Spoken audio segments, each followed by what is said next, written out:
Mi trovo a casa di Giuseppe Cau, tutti a Borro le conosciamo Peppe, perché anche alcuni libri è firmato come Peppe. L'ultimo ho visto che ha messo Giuseppe invece, ho notato. A volte, in genere Giuseppe, Sì, in qualcheduno Peppe era molto più familiare, ti quindi conosciamo meglio come Peppe. sono conosciuto come Peppe soprattutto. Allora, prima di tutto devo ringraziare per aver aperto la tua casa a questa mia intrusione. Puoi immaginare. Dopo aver letto l'ultimo tuo libro, stiamo parlando dello scontro dei Tiullelle. Prima mi raccontavi a telecamere spente che non si tratta di un vero personaggio del paese, ma sono tutti racconti, una raccolta di racconti non solo di Borore ma anche di altri paesi. Quindi tu gli hai fatto raccontare a questo Tiullelle un nome immaginario, ecco. Che mette insieme diversi personaggi, però era quello il personaggio immaginario a cui tutti pensavano, questa capacità di raccontare e di coinvolgere le persone che ascoltavano. C'erano delle persone, come per le barzellette poi, Sì, sì. c'erano delle persone che avevano una capacità eccezionale di raccontare. Prima ci raccontavano al bar, vicino al Prima caminetto. raccontare era una cosa indispensabile, si era in gran parte analfabeti, non c'erano tutti i sistemi che esistono oggi, televisioni, Social. telefonini, tutto il modo di comunicare, anche gli spostamenti, quindi la possibilità di incontrare persone non locali. E quindi la comunicazione avveniva sempre a voce, direttamente, da persona a persona. Quindi comunicare, quello è il modo di comunicare. Il racconto, il, il racconto quindi faceva parte proprio della vita quotidiana, la vita quotidiana. Addirittura, cioè, non c'era nemmeno la scuola un tempo, e quindi tutti analfabeti. Il modo per imparare, per apprendere una cultura, era poi quello di parlare con gli anziani. E gli anziani, anche nel raccontare, quei racconti che sono così, sembrano così leggeri, divertenti, C'è eccetera. sempre la In comicità, realtà cioè, un po' di comicità c'è quasi un po' sempre. tagliente a volte. Però vogliono anche insegnare. In genere c'è un personaggio debole, fragile, che deve affrontare la vita e pian piano, con la costanza, riesce a risolvere i suoi problemi. A volte ci sono personaggi misteriosi o oggetti magici che ti risolvono alcuni problemi, altre volte no, è solo la tua volontà di fare. Diceva in un racconto che ho pubblicato però nel libro precedente, di un padre poverissimo che stava morendo e non poteva lasciare nulla ai figli. Dice: Madeo, una cosa per l'asso, e sono un senza per questo, canto brusandais, prusagatais, quindi datevi da fare, voi non vi dovete mai rassegnare, dovete darvi da fare e vedrete che risolverete tutti i vostri problemi. È quella la vostra ricchezza. Io questo vi sto lasciando in eredità, Sì, sì. altro non poteva. Quindi la comicità c'era sempre, perché era un divertimento anche quello. È vero che era tagliente a volte, però in molti tratti è anche affettuosa, una comicità benevola, così, non è che solo per una critica oppure per buttare giù un personaggio, c'era un po' anche dell'affetto.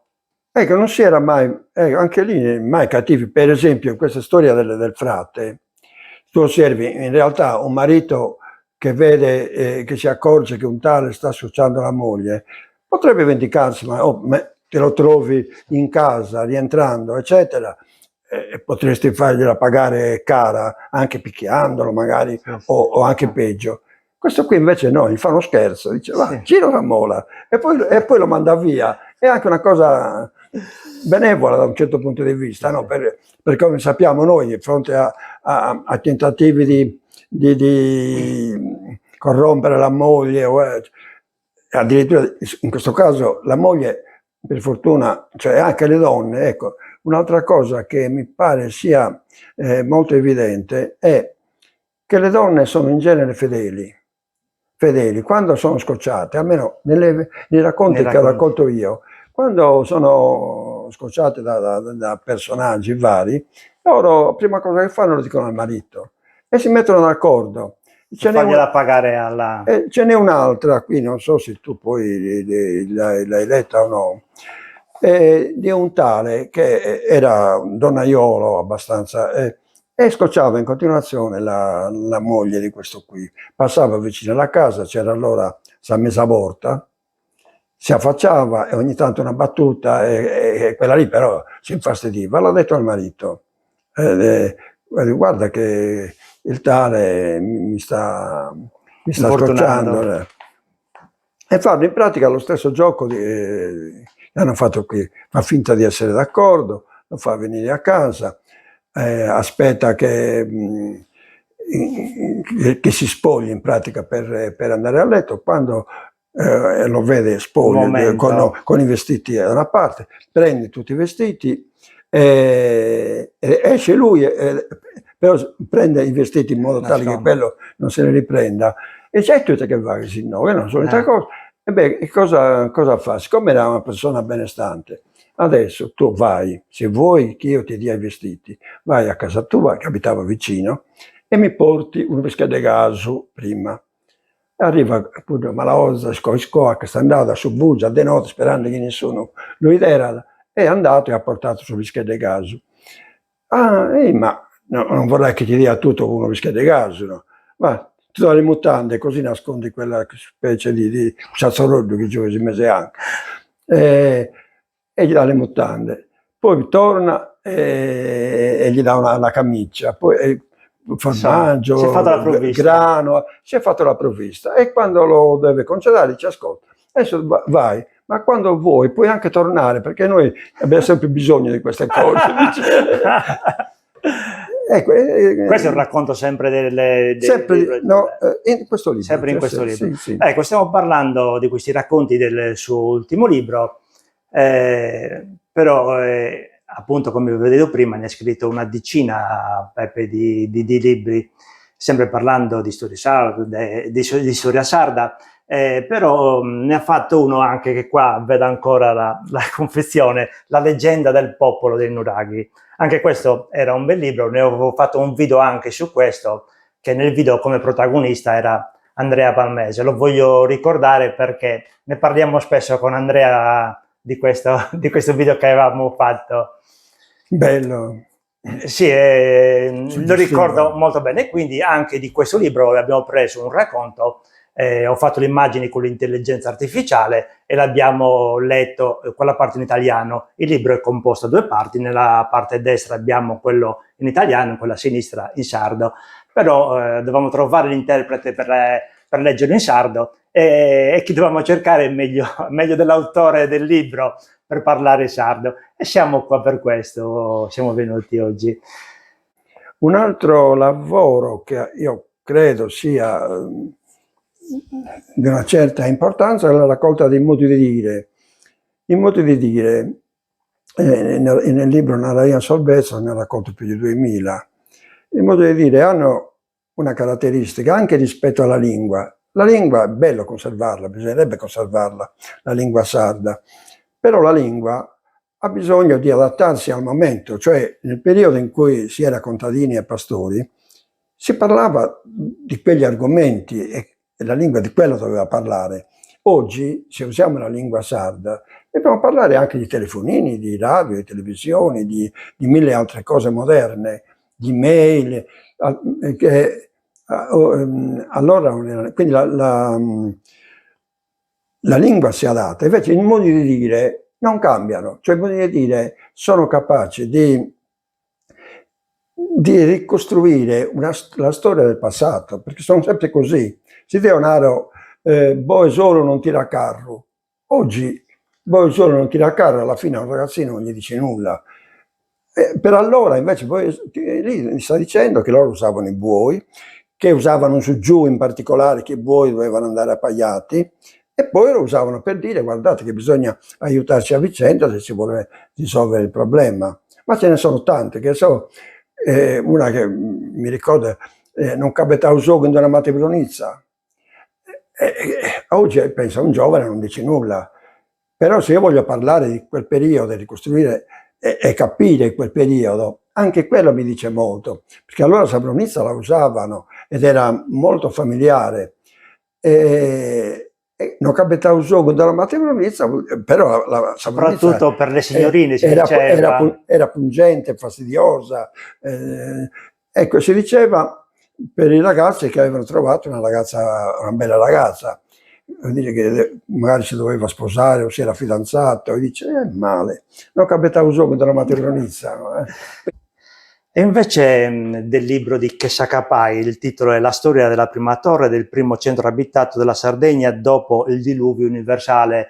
Alcune persone raccontano che comunque sono tutte, diciamo, teorie di questo prete, che fantasie, ecco, che quindi quasi quasi non bisognerebbe neanche parlarne, perché sennò poi la storia un po' la falsiamo, no? E i nostri future generazioni attingono magari da questo racconto di questo libro e invece leggono tutte cose sbagliate.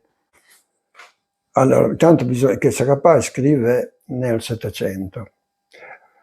Allora non c'era nemmeno l'italiano, infatti lui scrive in spagnolo, castigliano.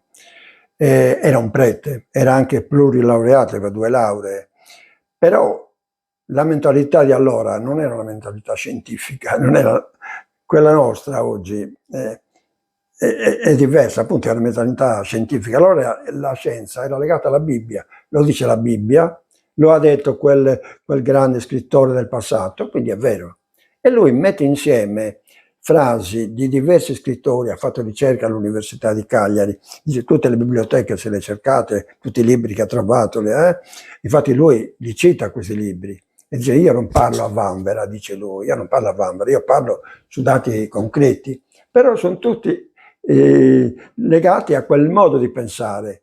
La Bibbia non può dire una bugia, non può dire una cosa sbagliata, se lo dice la Bibbia è così, stop. Non si discute.